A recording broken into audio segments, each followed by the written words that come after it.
ഒരു രാഷ്ട്രീയ പ്രസംഗം നടത്താനല്ല ഇവിടെ നിൽക്കുന്നത്. നമ്മളെല്ലാം ഇവിടെ എത്തിയിരിക്കുന്നത് പ്രിയപ്പെട്ട ശ്രീ ചിദംബരം അവരുടെ പ്രൗഢഗംഭീരമായ അദ്ദേഹത്തിന്റെ പ്രസംഗം കേൾക്കാനാണ്. നമ്മൾ ഉയർത്തുന്ന മുദ്രാവാക്യം എന്താണ്?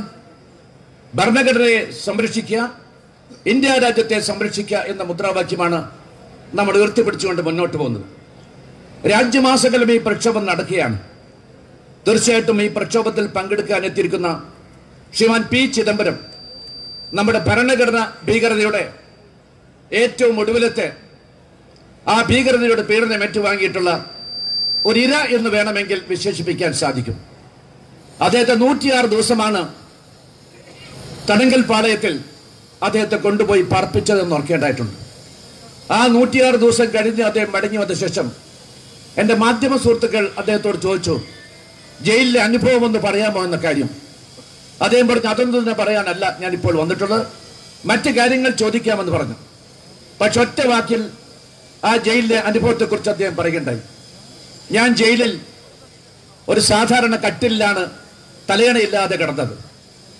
ആ ഒരു 106 ദിവസത്തെ ആ ജയിൽവാസത്തിനിടയിൽ അത്തരം ഒരു കിടത്തത്തിൽ ആ ജയിൽവാസത്തിൽ എൻ്റെ നട്ടെല്ലിന് ബലം കൂടിയിരിക്കുന്നു എന്നതാണ് എനിക്ക് ഈ സന്ദർഭത്തിൽ പറയാനുള്ളത് എന്ന് അദ്ദേഹം പറയുകയുണ്ടായി.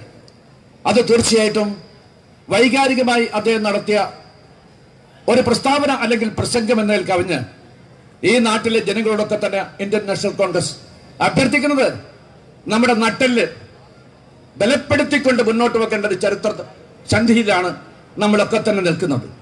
തീർച്ചയായിട്ടും ശ്രീമാൻ ചിദംബരത്തെ കാരാഗൃഹത്തിലേക്ക് കൊണ്ടുപോകാനുള്ള കാരണം നമുക്കറിയാം. കഴിഞ്ഞ 1.5 വർഷക്കാലമായി അധികാരത്തിലേറിയ ഒരു ഫാസിസ്റ്റ് ഭരണകൂടം, നരേന്ദ്രമോദിയുടെയും അമിത്ഷായുടെയും നേതൃത്വത്തിലുള്ള ഭരണകൂടം, ആ ഭരണകൂടത്തെ ദുഷ്ചെയ്തികളെ കുറിച്ച്, ഐസിയിൽ കിടക്കുന്ന നമ്മുടെ സമ്പദ് വ്യവസ്ഥയെക്കുറിച്ച്, നമ്മുടെ രാജ്യത്ത് സംഭവിച്ചുകൊണ്ടിരിക്കുന്ന മതപരമായ വിദ്വേഷത്തെക്കുറിച്ച്, ഈ രാജ്യത്തെ കൃഷിക്കാരും ഈ നാട്ടിലെ വിദ്യാർത്ഥികളും ഈ നാട്ടിലെ സ്ത്രീകളും ഒക്കെ തന്നെ അനുഭവിച്ച പീഡനങ്ങളെക്കുറിച്ച്, അതുപോലെ ദളിതന്മാർക്കെതിരായി നടന്നുകൊണ്ടിരിക്കുന്ന സംഘടിതമായ അക്രമത്തെക്കുറിച്ചൊക്കെ തന്നെ അതിശക്തമായ ഭാഷയിൽ സംസാരിച്ചു എന്നൊരൊറ്റ തെറ്റാണ് അദ്ദേഹം ചെയ്തത്. ഈ നിമിഷം വരെ അദ്ദേഹത്തിനായിട്ടുള്ള കുറ്റം എന്താണെന്ന് പറയാൻ ഈ ഭരണകൂടത്തിന് സാധിച്ചില്ല എന്ന് വരുമ്പോൾ ഓരോ നീതിപീഠത്തിനും അദ്ദേഹത്തെ ശിക്ഷിക്കാൻ സാധിക്കില്ല എന്നത് പരമാർത്ഥമാണ്. വൈരനിര്യാതന ബുദ്ധിയോടുകൂടിയാണ് ഈ ഗവൺമെന്റ് മുന്നോട്ട് പോയിക്കൊണ്ടിരിക്കുന്നത്. ആ ശ്രീമാൻ ചിദംബരം കാണിച്ച ഒരു മാർഗമുണ്ട്. ധീരതയുടെ അതുപോലെ നെഞ്ചൂക്കോടുകൂടി ഒരു പ്രതിസന്ധി അഭിനയിക്കാനുള്ള ആ തന്റെ ഇടം, അതാണ് ഇവിടെ സന്നിഹിതരായ എൻ്റെ കോൺഗ്രസ് പ്രവർത്തകന്മാരിൽ നിന്ന് ഈ നാട് ആഗ്രഹിക്കുന്നത്. അത്തരമൊരു മുന്നേറ്റം നടത്താൻ തയ്യാറെടുത്തുകൊണ്ടാണ് നമ്മളൊക്കെ തന്നെ ഇവിടെ സന്നിഹിതരായിട്ടുള്ളത്. 72 വർഷക്കാലത്തെ സ്വാതന്ത്ര്യലബ്ധിക്കുള്ള കാലഘട്ടം നമ്മൾ പരിശോധിക്കണം. ഇന്ത്യ നേരിടുന്ന ഏറ്റവും ഭീകരമായ പ്രതിസന്ധിയാണ് ഇന്നത്തെ പ്രതിസന്ധി. ഒരു ഫാസിസ്റ്റ് ഭരണാധികാരിയുടെ കീഴിലാണ് കഴിഞ്ഞ 5 വർഷക്കാലമായി ഈ രാജ്യം വീർപ്പുമുട്ടി മുന്നോട്ട് പോയിക്കൊണ്ടിരിക്കുന്നത്. എന്തെന്നില്ലാത്ത ഭീതിയും പരിഭ്രാന്തിയും ഒക്കെ തന്നെ ഉണർത്തിക്കൊണ്ടാണ് ഒരു ജനതയെ മുഴുവൻ അവർ എന്തെന്നില്ലാത്തരത്തിൽ അടിമകളാക്കി വെക്കാമെന്ന് ആഗ്രഹിച്ചുകൊണ്ട് മുന്നോട്ട് പോകുന്നത്. പക്ഷെ ആ ജനങ്ങളിതാ സടകുടം ചെയ്തേറ്റിരിക്കുന്നു എന്നതിന്റെ നിതാന്ത ദർശനമായിട്ടാണ് ഞാൻ ഈ ജനമുന്നേറ്റത്തെ നോക്കിക്കാണാൻ ആഗ്രഹിക്കുന്നത്. ഒരു ജനതയെ 5 വർഷക്കാലമായി മസ്തിഷ്ക പ്രക്ഷാളനം നടത്തിക്കൊണ്ട് മയക്കിക്കെടുത്തിയ സ്വേച്ഛാധിപതിയെ കടപുഴക്കി എറിയാൻ, ഫാസിസത്തിന്റെ പോരാട്ടം ലക്ഷ്യസ്ഥാനത്തിലെത്തിക്കാൻ കോൺഗ്രസ് എന്ന് പറയുന്ന മതേതര ജനാധിപത്യ പ്രസ്ഥാനത്തിന് മാത്രമേ സാധിക്കുകയുള്ളൂ. അതാണ് ഇന്ത്യൻ നാഷണൽ കോൺഗ്രസിന്റെ ചരിത്രമറിയുന്ന ആളുകൾക്ക് ഉറപ്പിച്ച് പറയാൻ സാധിക്കുന്നത്. കോടിക്കണക്കായ ജനങ്ങളുടെ മനസ്സിലാണ് ഇന്ത്യൻ നാഷണൽ കോൺഗ്രസിന്റെ വേരോട്ടം എന്ന് നമ്മൾ ഓർക്കണം. ആ അടിവേരുകളെ തകർക്കാൻ ആർക്കും സാധ്യമല്ല. 135 വർഷക്കാലം ഈ നാടിന്റെ കഥയെടുത്തൊന്ന് പരിശോധിക്കൂ. ഈ നാട്ടിൽ ചരിത്രത്തിന്റെ ഗതിവിധികളൊക്കെ നിർണയിച്ച പ്രസ്ഥാനം ഇന്ത്യൻ നാഷണൽ കോൺഗ്രസ് ആണ്. ഐതിഹാസികമായ ഒരു ദൗത്യം ഏറ്റെടുത്തുകൊണ്ടാണ് നമ്മളിപ്പോൾ മുന്നോട്ട് പോകുന്നത്. ഈ നാട്ടിലെ സ്വാതന്ത്ര്യം സംരക്ഷിക്കാൻ വേണ്ടിയിട്ടാണ് ആ പോരാട്ടം. 200 വർഷക്കാലം ഭരിച്ച ബ്രിട്ടീഷ് സാമ്രാജ്യത്തുമ്പിൽ മുട്ടുകൊത്താതെ ഈ നാട്ടിലെ സ്വാതന്ത്ര്യത്തിലേക്ക് പ്രഭാതത്തിലേക്ക് കൊണ്ടുപോയ പ്രസ്ഥാനമാണ് നമ്മുടെ ഈ മഹാപ്രസ്ഥാനകാര്യമെന്ന് മറക്കരുത്. ഇന്ത്യ എന്നതൊരു ആശയമാണ്. India is an idea. അതിനൊരു വെല്ലുവിളിയാണ് ഇപ്പോൾ ഉയർത്തുകൊണ്ടിരിക്കുന്നത്. ഇന്ത്യ എന്ന ആശയം നിലനിൽക്കുന്നത് ജനാധിപത്യത്തിലും മതേതരത്തിലുമാണ് എന്ന സത്യം നിങ്ങൾ മറക്കരുത്. ആ രണ്ട് ചിറകുകളുമാണ് ഈ ഫാസിസ്റ്റുകൾ വെട്ടിവീഴ്ത്താൻ വേണ്ടി ശ്രമിക്കുന്നതെന്ന യാഥാർത്ഥ്യം നമ്മൾ മനസ്സിലാക്കേണ്ടതായിട്ടുണ്ട്. ഇല്ല, ഇത് അനുവദിക്കുന്ന പ്രശ്നമില്ല. അവസാന കോൺഗ്രസുകാരുടെ ശ്വാസം നിലക്കുന്നവരെ നിങ്ങൾക്ക് ജനാധിപത്യവും മതേതരത്വവും തകർക്കാൻ സാധ്യമല്ല. ആ ചിറകുകൾ വിടർത്തിക്കൊണ്ട് തന്നെ ആ ജനാധിപത്യവും മതേതരത്വവും ഈ രാജ്യത്ത് അനന്തമഹായസിലേക്ക് പറന്നു വരുമെന്ന കാര്യത്തിൽ എനിക്ക് സംശയമില്ല.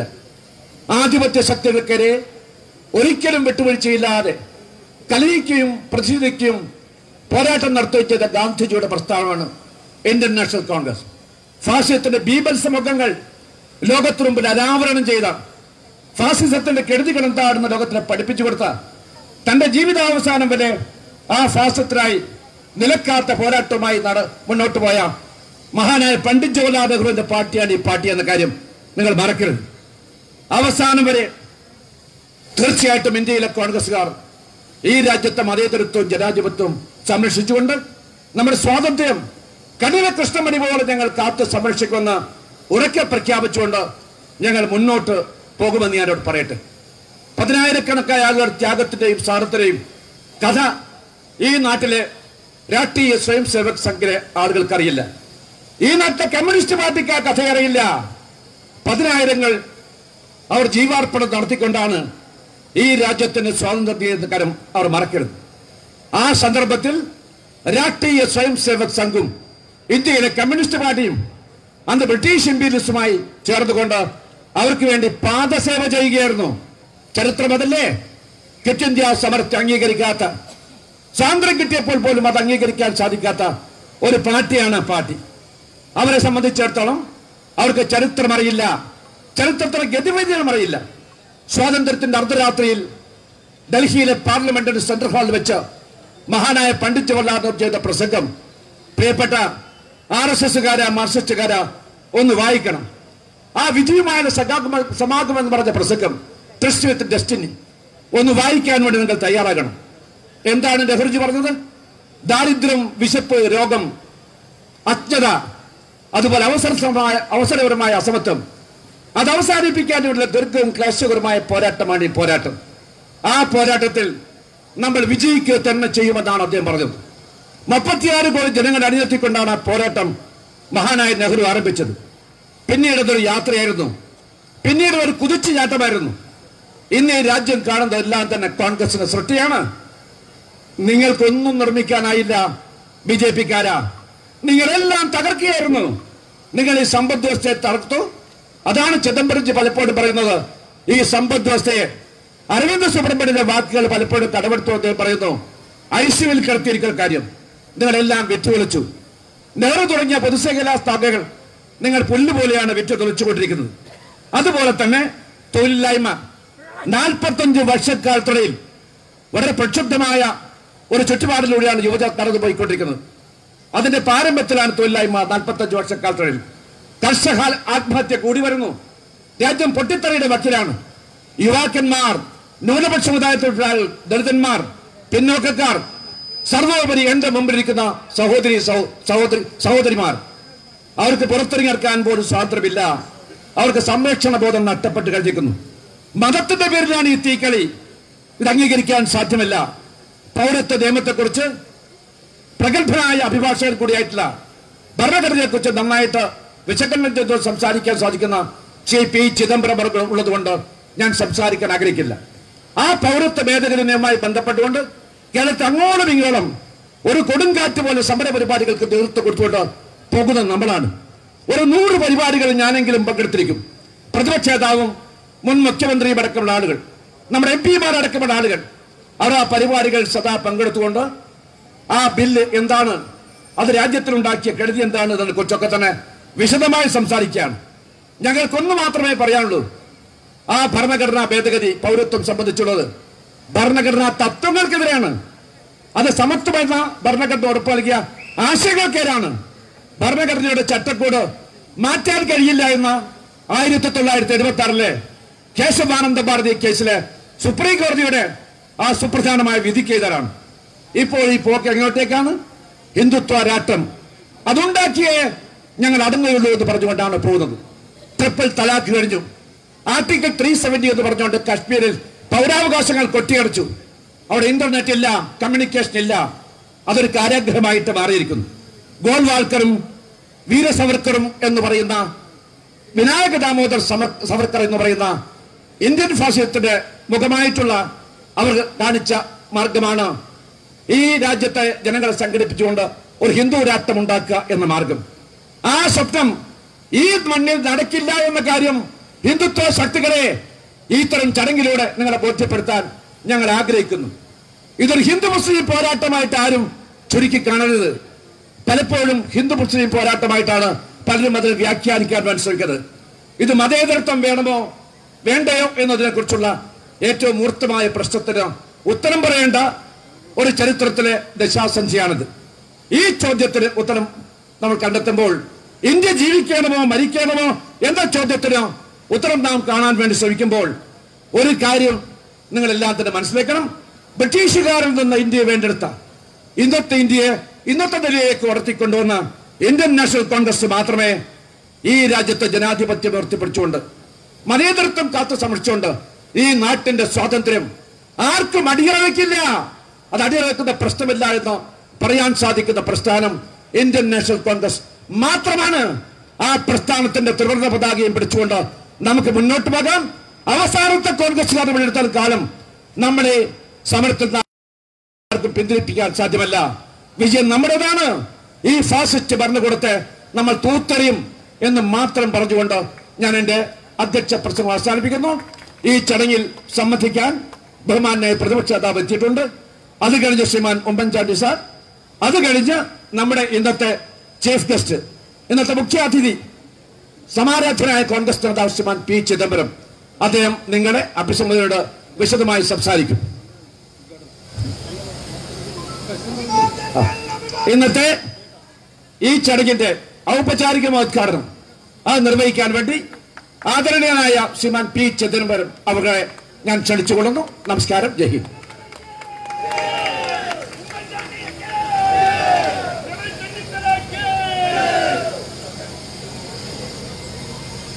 केरला प्रदेश कांग्रेस कमेटी का अध्यक्ष my good friend Mullappally Ramachandran ji, Congress legislature party leader my dear friend Shri Ramesh Chennithala ji,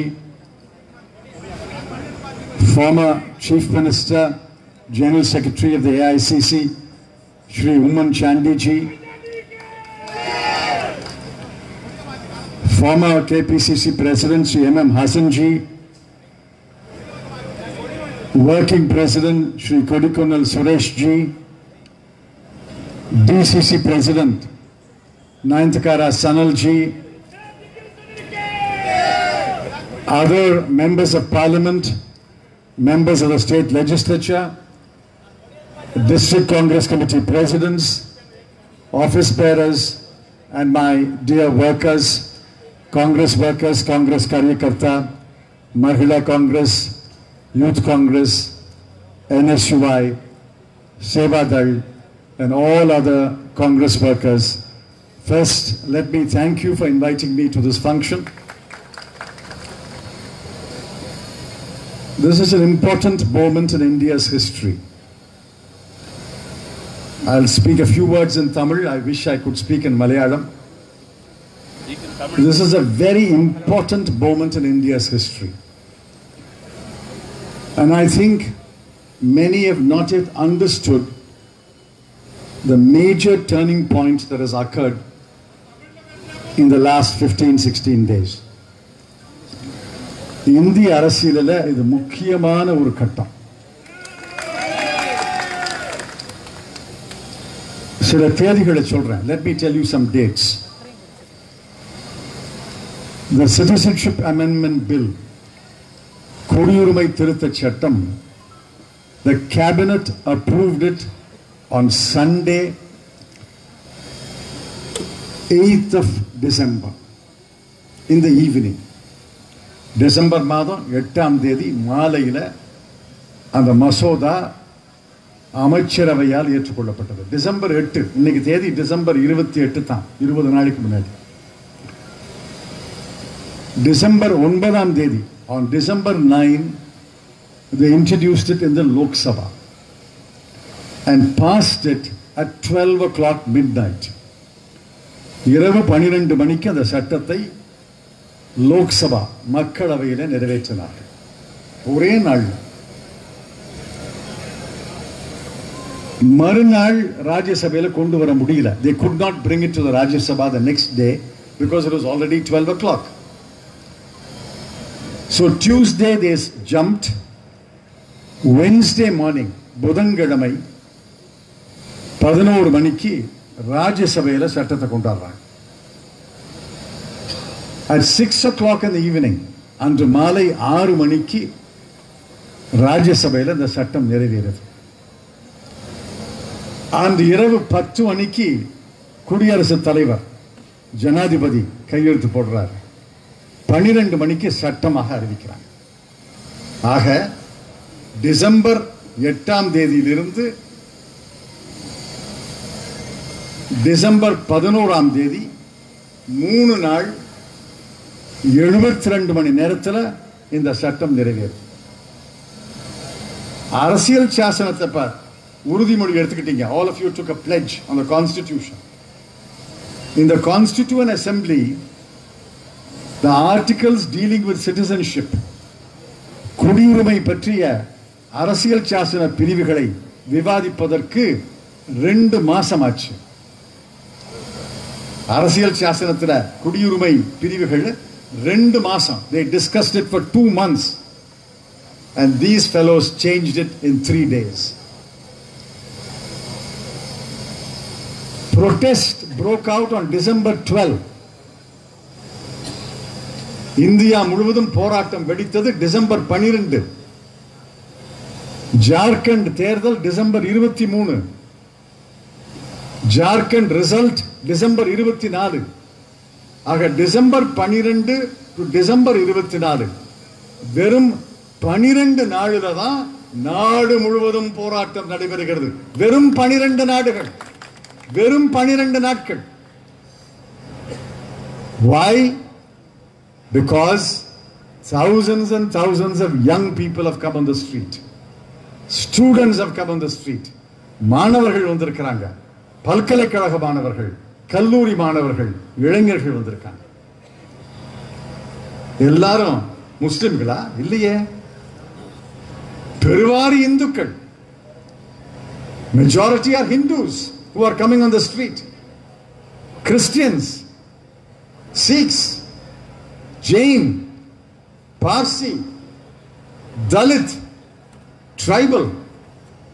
Mullapalli Ramachandran correctly said it. Remember, this is not a fight between Muslims and government. This is not a fight between Muslims and constitution. இஸ்லாமியர்களுக்கும் அரசுக்கும் போராட்டம் அல்ல. இஸ்லாமியர்களுக்கும் அரசியல் சாசனத்துக்கும் போராட்டம் அல்ல. இது Indian என்று தன்னை நம்புபவன், whoever believes I'm an Indian, நான் இந்தியன் என்று சொல்லிக் கொள்பவனுக்கும் அரசுக்கும் போராட்டம். எல்லாருக்கும் பல அடையாளம் இருக்கு. Everybody has got several identity. I'm a Tamil, I'm a lawyer, I'm a senior citizen, I write in a paper, I'm an MP. So several identity. Everybody has got several identity.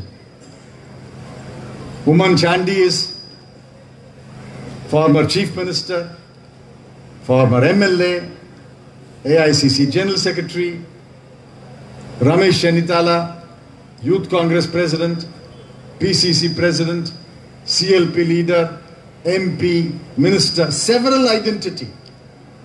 But there is one big identity. We are all Indians. We are Indians. Indian என்றால் என்ன? மற்ற identity எல்லாம் போயிருச்சுன்னு அர்த்தம் இல்லை. அதெல்லாம் இருக்கு. ஆனா இந்தியன்ங்கிற identity தான் முதல்ல நிக்குது. இந்தியன் என்றால் என்ன? எல்லாரும் சமம் என்பது இந்தியன். Everybody is equal. இவருக்கு நான் பெரியவல்ல, சனலுக்கு நான் பெரியவல்ல, என்னை விட சனல் பெரியவர். எல்லாரும் சமம். இந்து மதம், கிறிஸ்துவ மதம், இஸ்லாமிய மதம், சீக்கிய மதம் எல்லாம் சமம். எல்லாருக்கும் சம உரிமை, எல்லாருக்கும் சம வாய்ப்பு. Equality, equal opportunity, equal status, equal rights. That is being Indian. That is being Indian. What this law does is, the CAB, the CAA, Citizenship Amendment, does is destroy the basis of our constitution. நம்முடைய அரசியல் சாசனத்தின் அடிப்படையை தகர்க்கு. ஒன்னு மறந்துடாதீங்க. If they had a 2/3 majority in parliament, they would have amended the constitution. மூன்றிலே 2 பங்கு பெரும்பான்மை இருந்திருந்தால் அரசியல் சாசனத்தையே திருப்பி இருப்பார்கள். ஆனால் நல்ல வேளையாக 3/2 பங்கு பெரும்பான்மை கிடையாது. ராஜ்யசபையில நிச்சயமா கிடையாது, லோக்சபையிலையும் கஷ்டம்தான். ஆக அரசியல் சாசனத்தை திருத்த முடியவில்லை. They are unable to amend the constitution. They are amending it through the back door. பின்னால் வாசல் வழியாக வந்து குடியுரிமை சட்டம் என்ற ஒரு சட்டத்தை கொண்டு வந்து அரசியல் சாசனத்தை திருத்துறாங்க. இத அரசியல் கட்சிகள் உணர்வதற்கு முன்னாலேயே இந்திய இளைஞர்கள் உணர்ந்திருக்கிறார்களே, இந்திய மாணவர்கள் உணர்ந்திருக்கிறார்களே. Indian students and Indian youth have realized the grave danger to a constitution. I salute all of them and say, more power to you. This is how revolutions are built. This is a dangerous law. One hand NRC, one hand the CAB. They are not different. You know, Siamese twins. 2 children are born together, joined together. These are 2 joined. In a coin, you have got head and tail. Whether it is NRC or whether it is NPR, whether it is NRC or whether it is CAB, they do the same thing. What do they do? Suppose NRC is implemented first. NRC is implemented first. In Assam, they identified 19,06,000 people. 19,06,000 பேரு அந்நியர்கள், இந்தியர்கள் அல்ல அப்படின்னு அடையாளம் கட்டாங்க. அதுல இந்துக்கள் இருக்காங்க, இஸ்லாமியர்கள் இருக்காங்க, பௌத்தர்கள் இருக்காங்க, மற்றவங்களும் இருக்காங்க. NRC அவங்களை அடையாளம் காட்டி பட்டியல் போடும். NRC will make a list. CAB will come. Hindua, come inside. Christiana, come inside. Bauthana, come inside. Sikhiyana, come inside. Islamiyana, stay out. இப்ப கடைசியில ரெண்டு சட்டமா அமலாகும் போது who is going to be kept out? The Muslims are going to be kept out. தோசையை திருப்பி போடுங்க. முதல்ல CAB, அடுத்தது NRC ன்னு வைங்க. First CAB, then NRC. What will happen? The CAB will say, you are from Pakistan, a Hindu, come. You are from Bhutan, a Buddhist, come. You are from Afghanistan, a Sikh, come. If you are a Muslim, don't come. The left out will be only Muslims. Then NRC will come and say, you are not admitted, go out, and throw them out. So CAB and NRC have the same effect. Both laws applicable is directly an onslaught on the Muslims. More than that. This is the most illogical act. Hindus are admitted, but Sri Lankan Tamil Hindus are not admitted. Why? இந்துக்களை அனுமதிப்பார்கள், ஆனால் இலங்கையில் இருக்கக்கூடிய நம்முடைய தமிழ் இந்துக்களை அனுமதிக்க மாட்டார்கள். ஏன்? அவர்கள் இந்துக்கள் இல்லையா? Christians are admitted. கிறிஸ்துவர்களை அனுமதிப்பார்கள், ஆனால் பூட்டான் கிறிஸ்டியனை அனுமதிக்க மாட்டார்கள். ஏன்? அண்டை நாடு 3 நாடு தானே. We have only got 3 neighbors. Pakistan, Bangladesh, Afghanistan. இலங்கை என்னாச்சு? பர்மா என்னாச்சு? They are neighboring countries. In every way, this law is unconstitutional. I am absolutely confident Supreme Court will strike down this law. Now, today, Mr. Narendra Modi says, I am 1000% sure I am right. If he is 1000% sure, then what is he talking to us about? I can understand if the Prime Minister says, I am 99% sure. If 1% you have got doubt, come and talk to me. But the Prime Minister says, not 100%, I am 1000% sure. Even God cannot be 1000% sure. Only Mr. Modi can be 1000% sure because he thinks he is above God. Ayiram Shadavidam na nambure.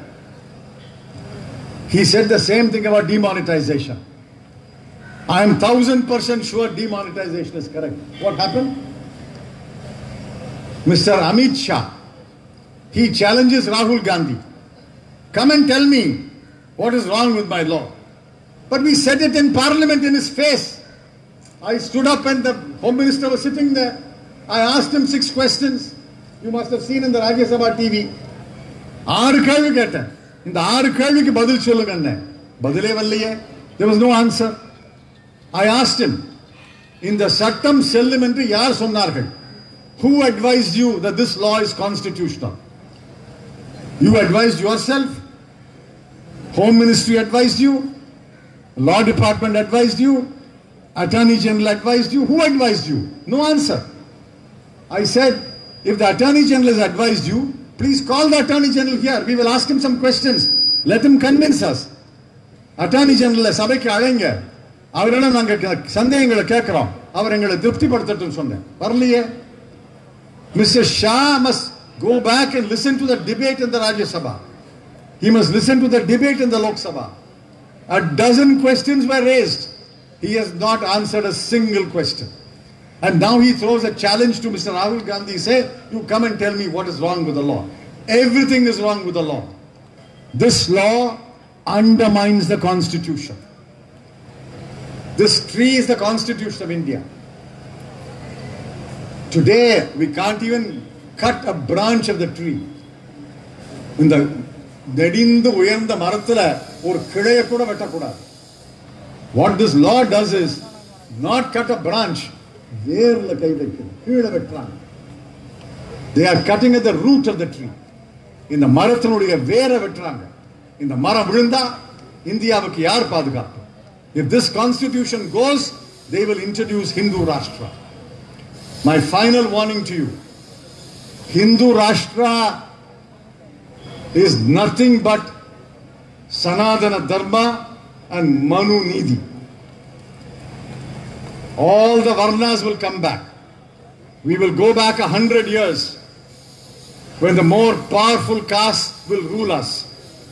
Not only Muslims, all other backward castes, all other OBC, especially Dalits and tribals will be subjugated in Hindu Rashtra.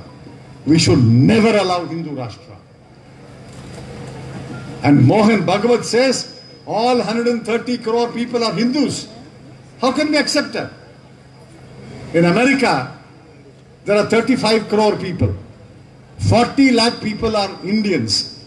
Suppose the American president announces one day, all 35 crore people are Christians. You will accept it? Will you accept it? In England, there are 40 lakh people. Suppose the Queen announces one day, all people in England are Christians. Will you accept it? What is this nonsense? What is this mockery going on? If he says we are all Indians, we accept it. But how can he say we are all Hindus? We are Indian Hindu.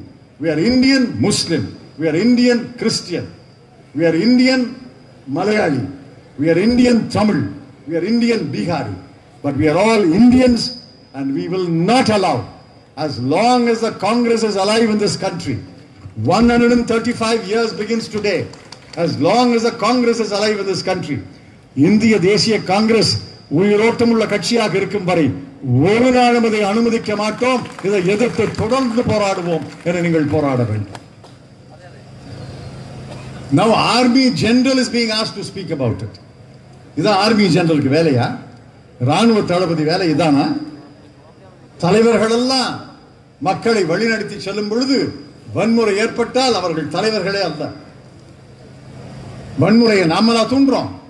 உத்தரப்பிரதேசத்தில் வன்முறை. There was violence in UP.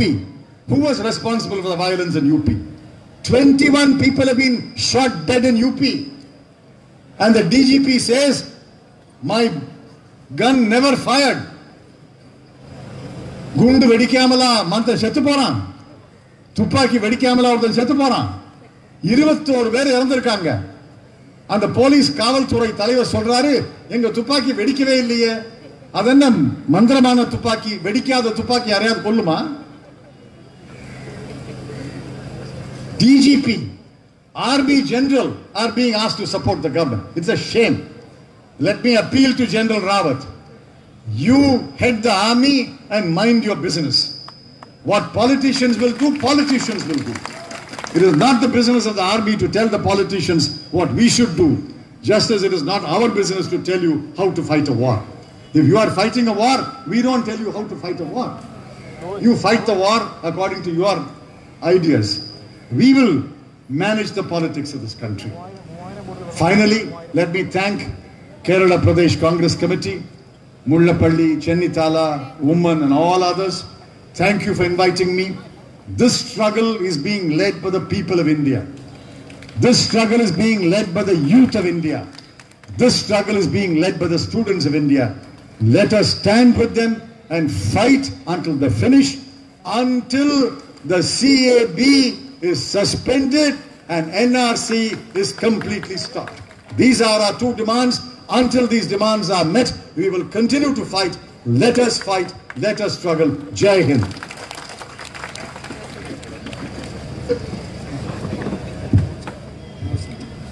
കേരളത്തിന്റെ പ്രിയങ്കരനായ മുൻ മുഖ്യമന്ത്രി അഖിലേന്ത്യാ കോൺഗ്രസ് കമ്മിറ്റിയുടെ general secretary Shri Oommen Chandy അവർ നിങ്ങളെ അഭിവാദ്യം ചെയ്ത് സംസാരിക്കും.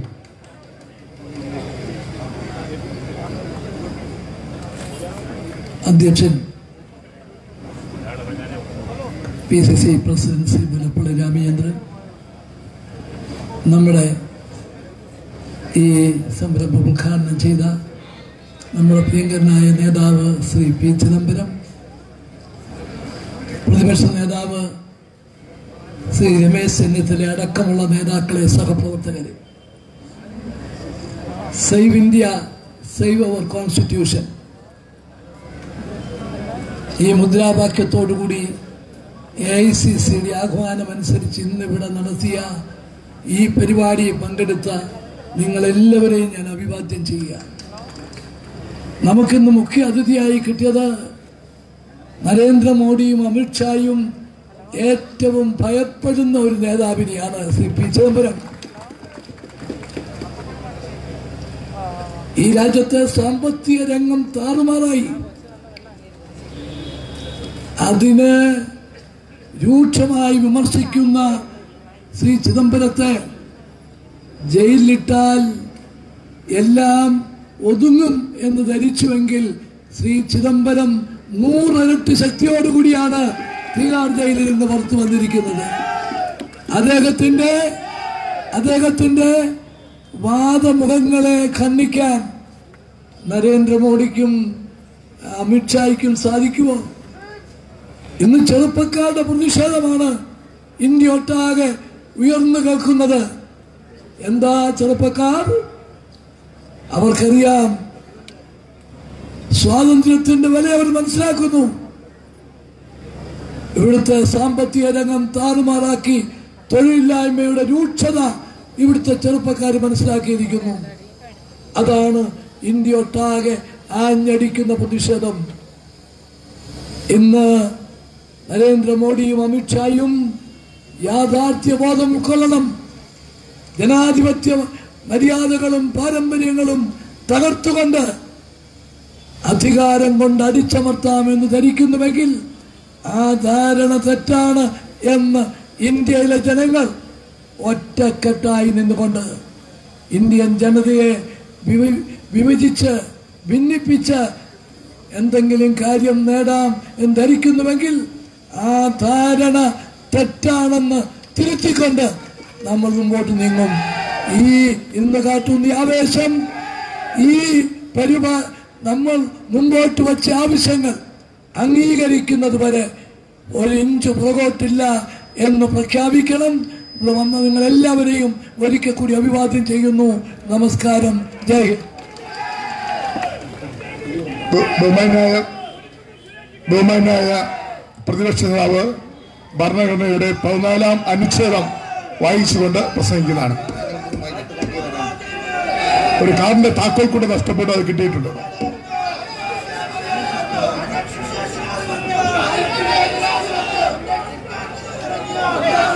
ആദരണീയരായ KPCCയുടെ അധ്യക്ഷൻ ശ്രീ മുല്ലപ്പള്ളി രാമചന്ദ്രൻ,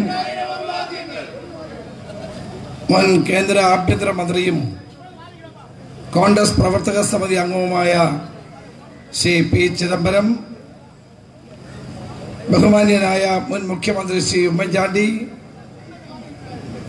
പ്രിയപ്പെട്ട മുൻ KPCC അധ്യക്ഷൻ ശ്രീ M. ഹസൻ, ജില്ലാ കോൺഗ്രസ് കമ്മിറ്റിയുടെ പ്രസിഡന്റ് ശ്രീ നെയ്യാറ്റിങ്കര സനൽ, വേദിയിലും സദസ്സിലുമുള്ള കോൺഗ്രസിന്റെ വർക്കിംഗ് പ്രസിഡന്റ് ശ്രീ കൊടിക്കുന്നിൽ സുരേഷ്, വേദിയിലും സദസ്സിലുമുള്ള മറ്റ് പ്രിയപ്പെട്ട സഹോദരി സഹോദരന്മാരെ, സുഹൃത്തുക്കളെ, ഇതൊരു ചരിത്ര മുഹൂർത്തമാണ്.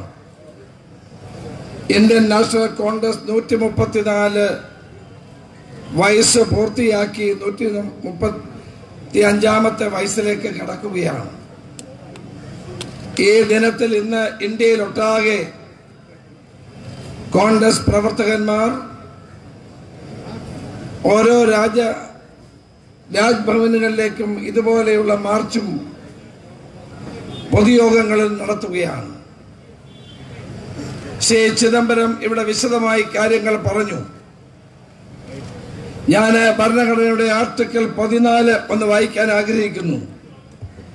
Right to equality. The state shall not deny any person equality before the law or equal protection of the law within the territory of India. Article 14 വ്യക്തമായി പറയുന്നത്, ഭാരതത്തിന്റെ ഭൂപ്രദേശത്തിനകത്ത് യാതൊരാൾക്കും നിയമത്തിന് മുൻപാകെ സമത്വമോ നിയമങ്ങളുടെ സമാനമായ സംരക്ഷണമോ നിഷേധിക്കാൻ പാടില്ല എന്നുള്ളതാണ്. ഇന്ന് നരേന്ദ്രമോദി ഗവൺമെന്റ് പൗരത്വ ഭേദഗതി നിയമത്തിലൂടെ ചെയ്തിട്ടുള്ളത് നിയമത്തിന്റെ മുമ്പിൽ സമന്മാരാണ് എന്നുള്ള ആർട്ടിക്കിൾ 14 പൂർണ്ണമായി ലംഘിച്ചിരിക്കുകയാണ്. ഭരണഘടനയാണ് നമ്മളുടെ ബൈബിൾ, ഭരണഘടനയാണ് നമ്മുടെ ഗീത, ഭരണഘടനയാണ് നമ്മുടെ ഖുർആൻ.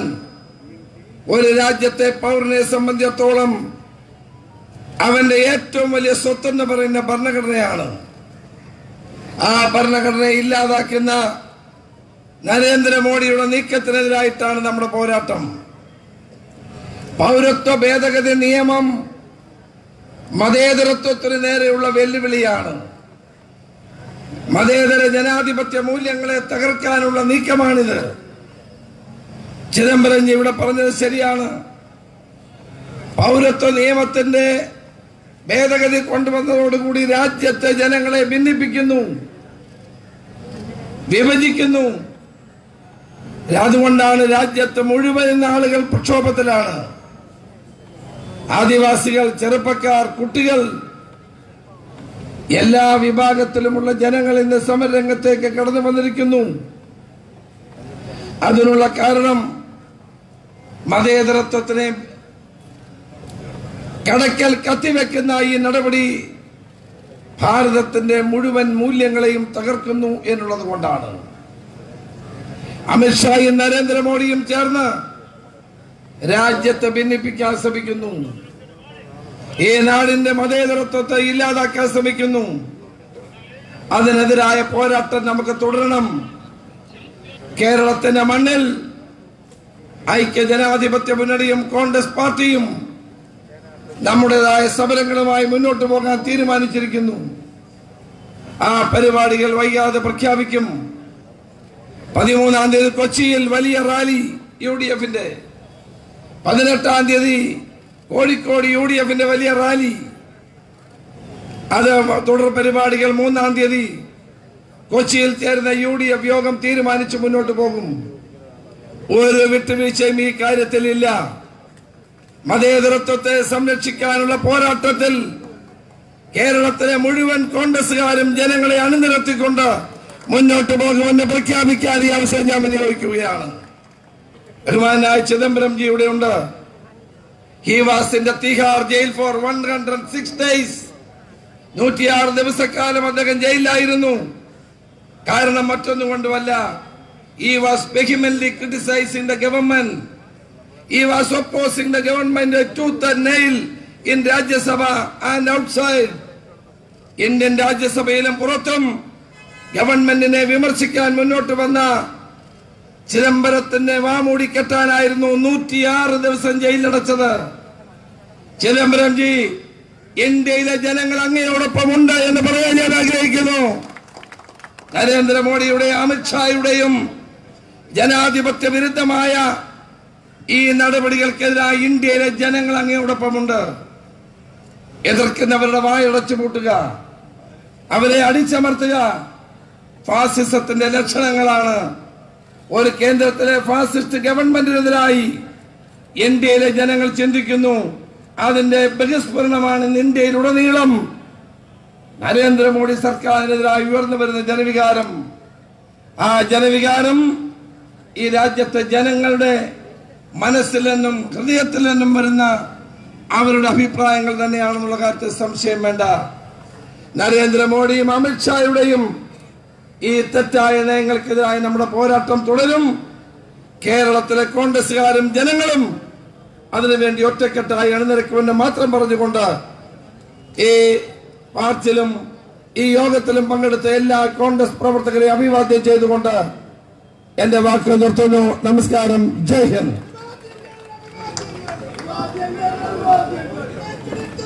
ഒരു കാറിന്റെ താക്കോൽ ഇവിടെ നഷ്ടപ്പെട്ടിട്ടുണ്ട്. അത് ആരുടെയും വില ലഭിക്കുകയാണെങ്കിൽ ഈ സ്റ്റേജിലോ ജില്ലാ കോൺഗ്രസ് കമ്മിറ്റി ഓഫീസിലോ ഏൽപ്പിക്കേണ്ടത്.